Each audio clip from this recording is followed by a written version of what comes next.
Walter White destroyed lives. He lied, he manipulated, he poisoned a child, he watched a young woman choke to death and did nothing. And yet, throughout all of this, there is one thing Walter White never clearly said. Forgive me. Not to Skyler, not to Jesse, not to his son, not even to himself. And that silence is not accidental. It is the key to understanding who Walter White really was. Because Walter didn't forget to apologize. He refused to. From the very first episode of Breaking Bad, Walter White is framed as a man humiliated by life, a chemistry genius reduced to washing cars for students who mock him, a provider who feels invisible in his own home, a man whose potential was buried alive long before cancer ever touched him. And that is crucial, because Walter didn't become evil overnight, he became resentful. And resentment is far more dangerous than anger. Anger explodes. Resentment waits. Walter spent years convincing himself that he was the smartest man in every room, and that the world had conspired to deny him what he deserved. When someone carries that belief, morality becomes flexible. Other people's pain becomes collateral, and apologies become insults. To say, "Forgive me," is to admit moral inferiority. Walter could never do that. Think about how often Walter almost apologizes, but never crosses the line.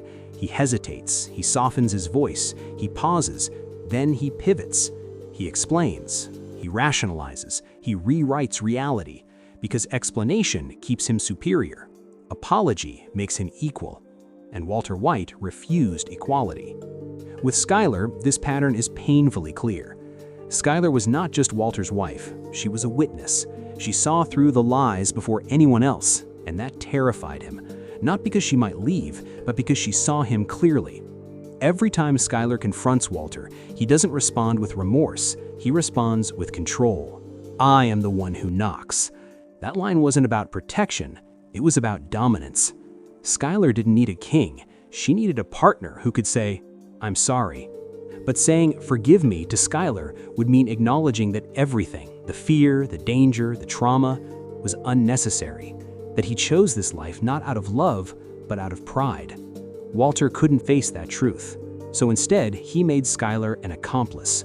Because once someone shares guilt, they lose the right to judge you. That was Walter's strategy. Now Jesse Pinkman is the moral mirror Walter spent the entire series trying to shatter. Jesse feels guilt instinctively. He suffers from it. He drowns in it. Walter despised that because Jesse's guilt exposed Walter's lack of it. Walter didn't just manipulate Jesse's actions, he manipulated his sense of self. He conditioned Jesse to believe that pain was normal, that trauma was weakness, and that loyalty meant silence. When Jane died, Walter crossed a line he could never return from, and deep down, he knew it. That's why he never said "forgive me" to Jesse, because forgiveness would mean admitting that Jesse's suffering was not an accident, it was engineered. Walter needed Jesse broken. A broken Jesse was controllable. A forgiven Jesse would be free. Even when Walter finally confesses to poisoning Brock, he doesn't ask for forgiveness. He uses the truth as a weapon, one last act of control, one last reminder of power.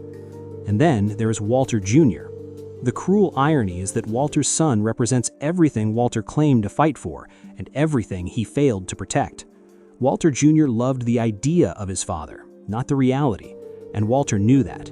Apologizing to your child is the most vulnerable form of surrender. It means admitting that your authority failed, that your choices caused harm. Walter would rather be hated as a mystery than pitied as a failure, so he kept the mask on. Even when Walter Jr. turns against him, even when he begs him to die, he still doesn't say the words that matter. Because "forgive me" would mean admitting that the legacy he built was rotten, and Walter cared more about legacy than love. Even in the final episode, when many believe Walter redeems himself, something is missing. Yes, he admits the truth.